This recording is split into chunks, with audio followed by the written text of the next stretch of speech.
Hey there, I'm Tennant, and this is the Hovsco HovGtrs Evo.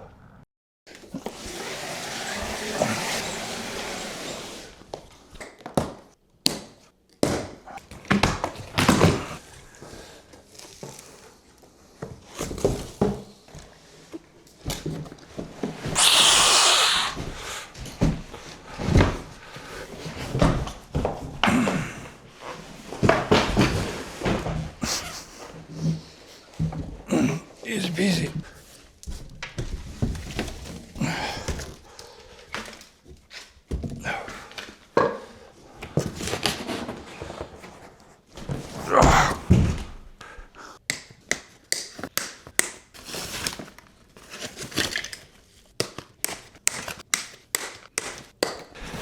La la la la la la la la la. Let's see what comes in this box.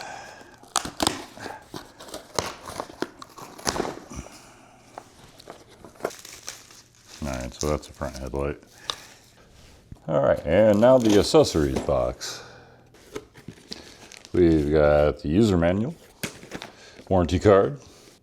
It comes with a 2 amp 48 volt charger, which charges up to a maximum nominal voltage of 54.6. We got some rear pegs, some spare parts apparently. Of course the pedals, got a kickstand. I definitely like a good kickstand. I live out in the middle of the desert. A lot of people, what do you need a kickstand for? You prop it against a tree. Well, you live out here in the Southwest. There really isn't always trees around, and when they are, they have big old thorns on them. We got a cool little pouch here. It looks like it contains all the tools I'll need to basically put it together. And this is a derailleur protector for when the bike falls over. It'll help protect it. Put on the kickstand. Put on the front wheel, attach the handlebars, attach this front headlight here. Of course, gotta plug it in, red to red.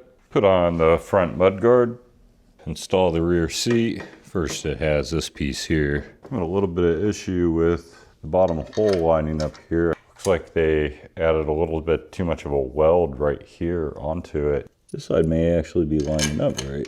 Yeah, unfortunately I tightened all the others down hoping that it would line up. No go there. I believe what happens is when they build up their weld here, they went a little thick in this spot right there. Hopefully it's not going to cause any other problems. But yeah, I tried to my heart's content to get this thing to fit through.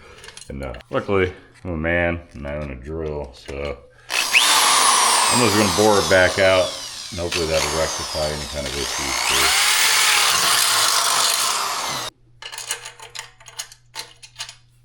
Nice. They got these little clips along the way. This is for the brake light, and then this will keep the wire tucked up here so it doesn't fall down. And blue. There's actually little arrows on there, hard to see, but once you line them up, it's easy to connect them up. All right, now for the seat. Just like that. Just gotta bolt it on. Okay, let's go ahead and mount the battery onto the front. It should be pretty easy. It has the same mount as many as the Haylongs do. Pretty much usually just line them up and click them forward. And you don't want to skip this step because you'll be going down the road and your battery could come off on you. So now it should be locked onto the bike. So yep, now as I pull backwards, it's not coming off. Now for the pedals. We got them labeled left and right, and that's because one of them has reverse threading, so it'll be lefty-tighty. This is gonna be the right side on the drive side here. And you gotta always remember, if it's right, it's right. And if it's left, it's wrong. And now the left side. So this is the one we're gonna go lefty-tighty. It's always helpful to remember that if you're going to take the pedals off. Really ruin your day when you're going the wrong way. Now we got this derailleur guard here. So I'm just gonna back off this nut here. Ended up installing the derailleur guard just on the other side of the peg, which should work out real nice. So if anybody's foot's back here, they wouldn't be interfering with any kind of shifting or anything. This bike doesn't come with any kind of horn or bell, so I got the PidZoom FH60 horn and alarm. This thing is unbelievably loud. I think I'm gonna just attach it right there, and then it has a remote control which has the horn on it, and it has an arm and disarm for the alarm. They call this the finger horn because you can put it on your finger like that. I think maybe add a zip tie to this and kind of make it into like a little fob for my keychain would probably make the most sense. I'm gonna attach it there, and then it has this which attaches to the wire here, which will attach to the handlebars, which will give me the ability to have it on the bike. And this one just has the, of course, the honking feature because, well, you don't want somebody to be able to disarm your alarm on the bike. Nice. That has a perfect match for this bike. I like it a lot. It's like they were made for each other. And you just connect these wires pretty much the same way as the wires on the bike. And to recharge this horn, it's pretty easy. It has a USB-C port on it. It just needs one more thing.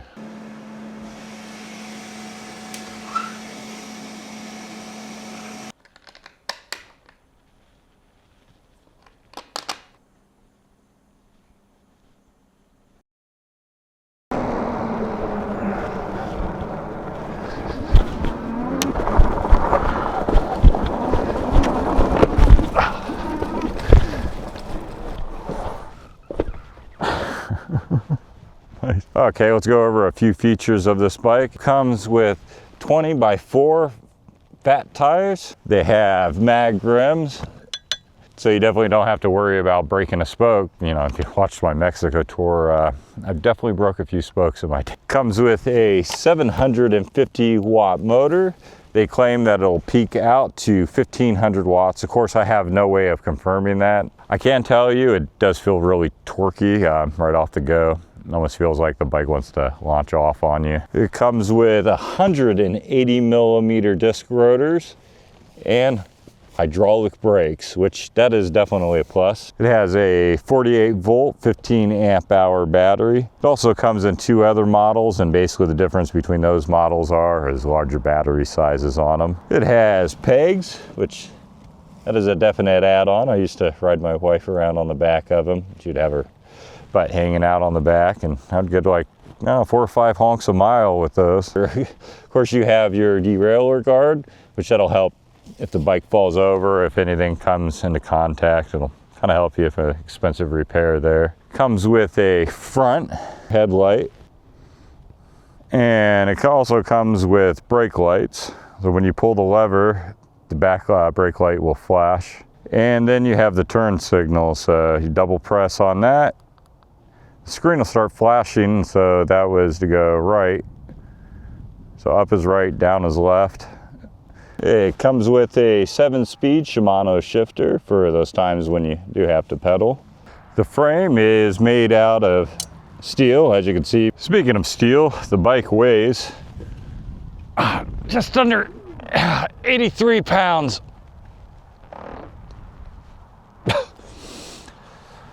So if anybody hits you with their car, or you hit a car, you're gonna make sure you're definitely gonna put it down. So you got the front shocks. I got, looks like roughly about 3 inches of travel on them. The front shocks are definitely stiff. And unfortunately there's no way to adjust those. And it also has dual rear shocks, which, oh my God, they don't move at all. Those are ultra stiff. I mean, I weigh close to 200 pounds, and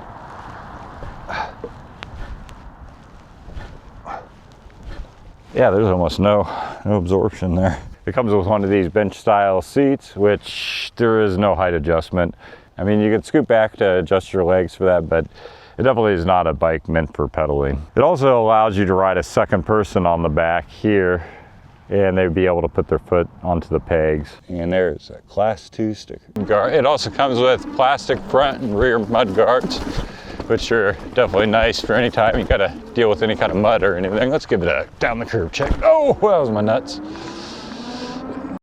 The bike comes with 6 pedal assist modes. Right now I'm in pedal assist mode 0 and I'm able to crank this bike out at a 7 miles per hour. Let's go ahead and kick it up into mode 1. Like, I like to explain e-bikes to a lot of people. They're like exercise bikes. Basically, you put as much work into it as you want.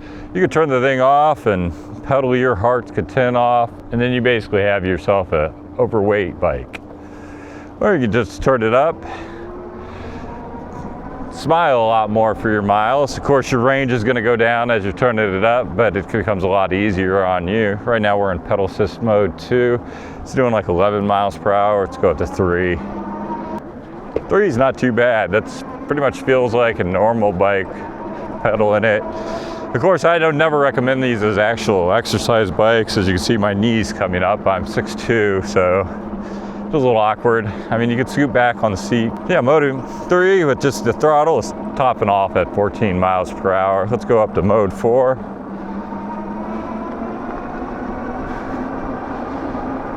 Mode 4 is topping off at a whole whopping, well, we had 18 miles per hour, now going 16 miles per hour.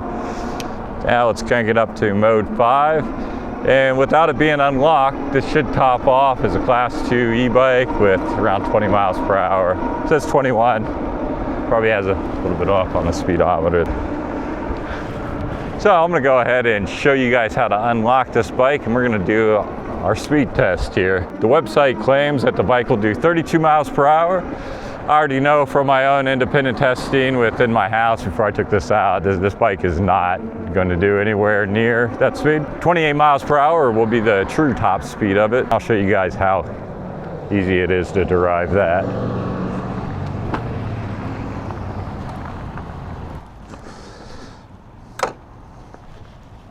Now, the easiest way to tell how fast the e-bike will go, well, right now the bike is still locked. I'm gonna go ahead and push down on the throttle. And as you can see on the screen, it tops off at 20 miles per hour. And to unlock the bike, you hold down the brake lever and you hold down these 3 buttons. You may turn off the screen, you just end up holding them down again. And when the whole unit comes back on, top bar up here is blinking like crazy. Once that top bar is blinking like that, just go ahead and hold down these 2 buttons right here, the plus and minus. Now it's showing P1. What that setting is for, if you go to 1, it's going to show kilometers. If you go back to 0, it's going to go ahead and show miles per hour. Now hitting the light button here, it'll go to P2 setting. If you set that to 1, basically what that's going to do is that's going to make it required for you to have to start the bike out before the throttle is going to work. Now let's move on to P3. P3, this is where the magic happens. If we switch that over to 1, it is no longer governed and it'll go up to 28 miles per hour. And pretty much just hold down the power button, turn it back on. All right, mode 5, bike's unlocked. I'm gonna do the true speed test on it. This should be a first for me. I don't wanna whip myself off the back here, so I'm gonna be easy on the throttle. I have noticed this thing is real jumpy off the line. Keep everything honest, I got my Strava app running with me, so we'll be able to confirm all the speeds off of the satellite.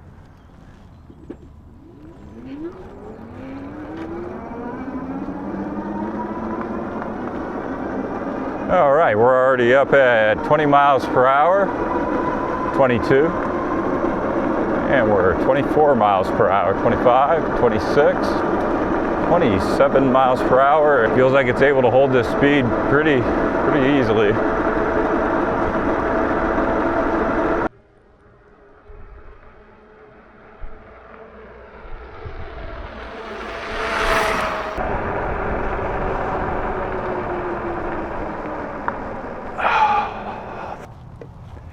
And to keep this test even more honest, I'm going to go the opposite way just to account for any kind of downhill or tailwind that I may have had, or headwind working against it. But it's definitely governed at 28 miles per hour. It feels like it could do more, but it ends up, yeah, it's backing off. I wouldn't recommend anybody unlocking this for their kids like this. I'd recommend keeping it under 20. Probably keep your medical bills a little bit cheaper.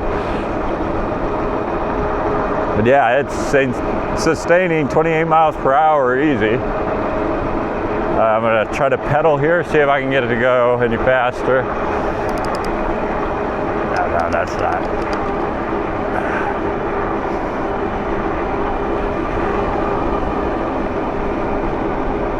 Hello. No, that's even pedaling. There's no way to go above. It's capping off at 28 miles per hour.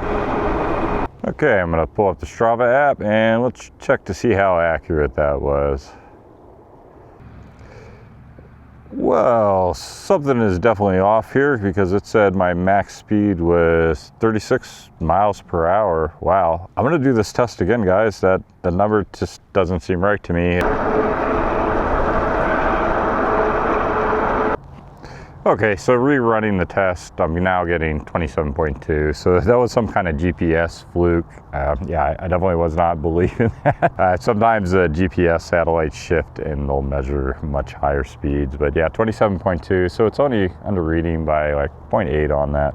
Just to be sure, I'm gonna run the test one more time, but this time I'm gonna pedal my butt off, see if I can get it to go closer to that original number. All right, let's go ahead and test the horn out while I'm doing this.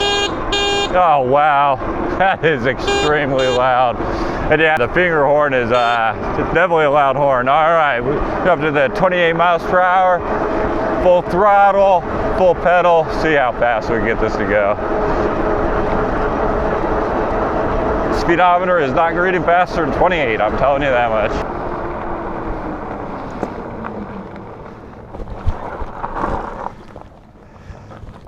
And running this way, it looks like I got 26.9, so 27 miles per hour.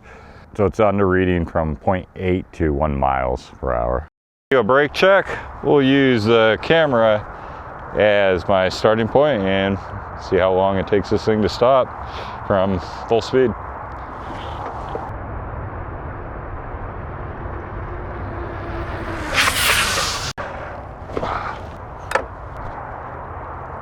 Nice, that wasn't too bad. Looks like we're looking at, I'm gonna say about 20 feet. So it starts right there. That's about 10, yeah, about 20, maybe 22 feet stopping distance. It's actually the best I felt off of a fat bike. So the hydraulic brakes and the 180 millimeter disc rotors are definitely a good upgrade for an e-bike of this speed. That looks like a pretty messed up hill. Let's try it. Go bike, go, go, come on bike, come on. Oh, you got this. Oh, I may have to help a little. There we go. Well, I passed that hill climb test. And the bike comes with a thumb throttle.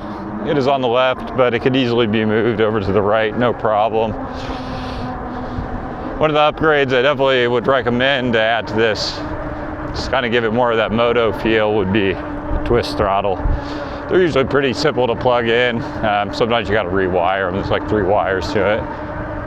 But yeah, definitely a cool little upgrade to add to it.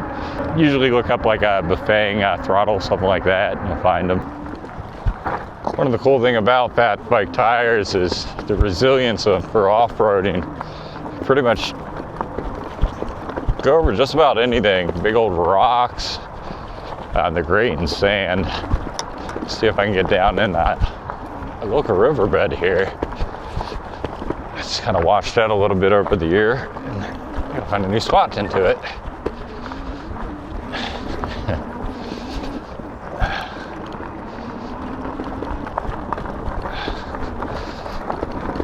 Oh yeah.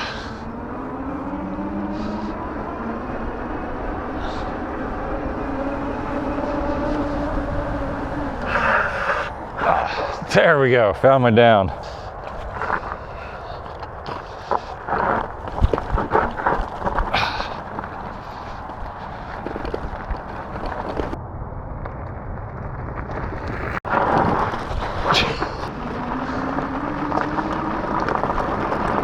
Oh yeah, it's handling like a champ.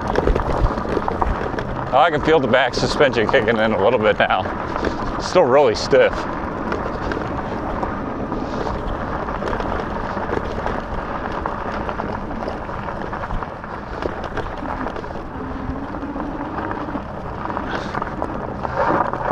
Oh, here we're gonna real chunky stuff. Holy crap, yeah. Conk, conk, conk. Oh, wow. It's handling it like a champ. Yeah.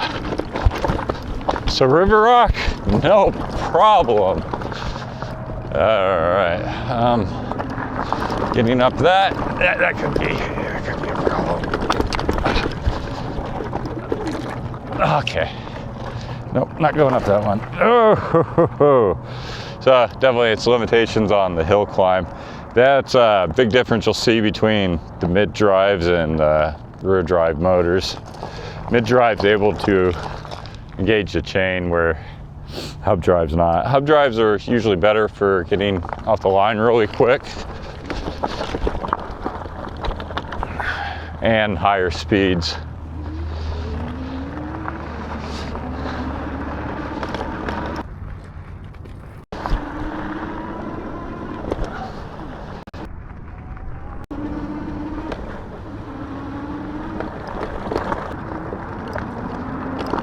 I've never gotten this far on the road. Usually the river kind of turned me off from it, all the rocks in it. But this bike, yeah, this is handling these rocks good. It's in its domain.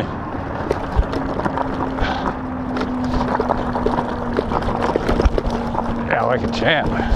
Nice. Can I get up this? Oh, maybe. Oh yeah, oh, we did it. Nice.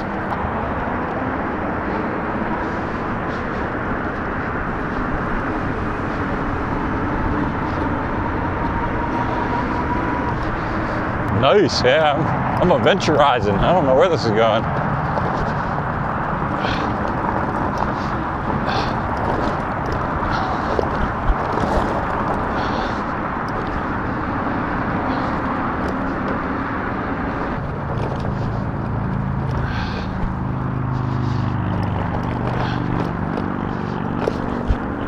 Nice, made it all the way to Skunk Creek.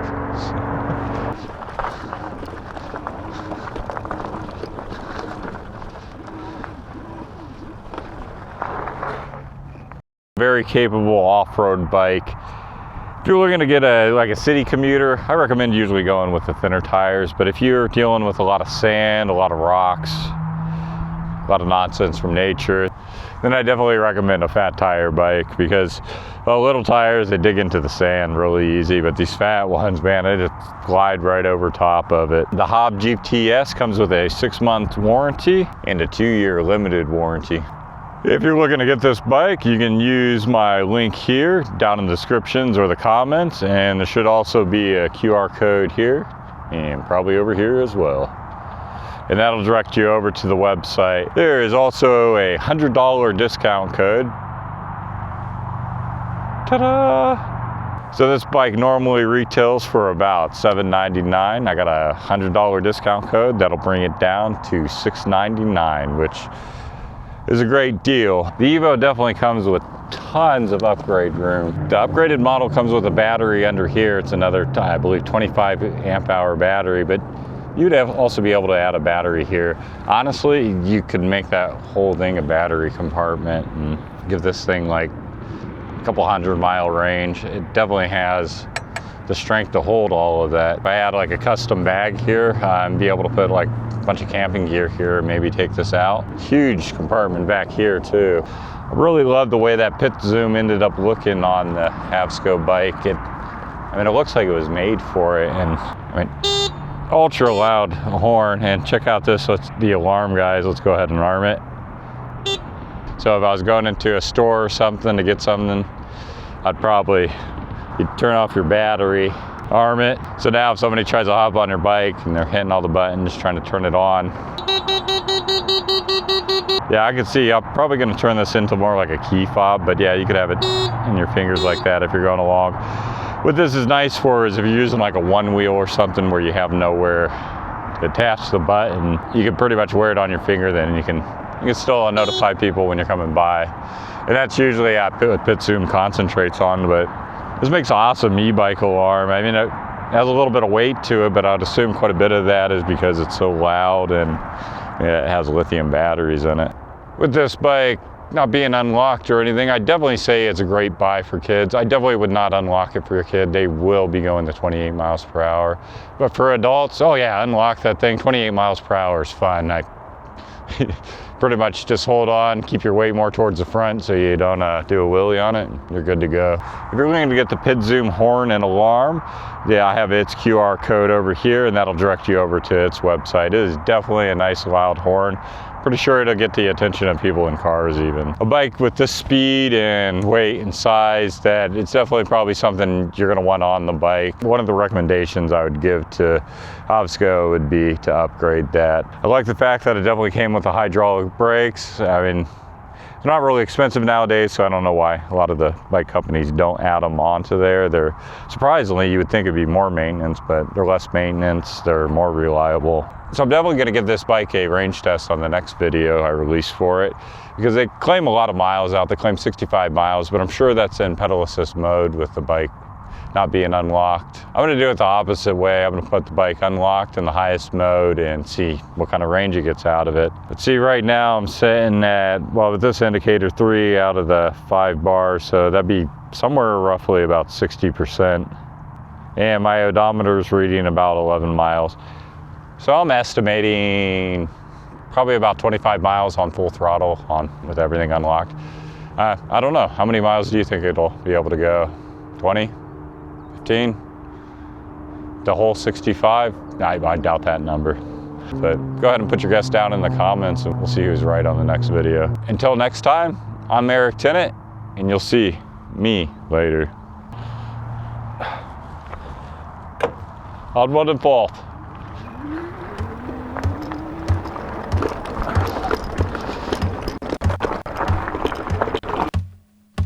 I'm gonna break all the rules, I'm gonna do what I want. I'm gonna break all the rules, I'm gonna do what I want. I'm gonna break all the rules, I'm gonna do what I want. I'm gonna break all the rules, I'm gonna do what I want. They say you got to walk this, talk this, dress this way. You gotta eat this, drink this, smoke this way. You gotta laugh this, cry this, feel this way. You gotta act this, live this.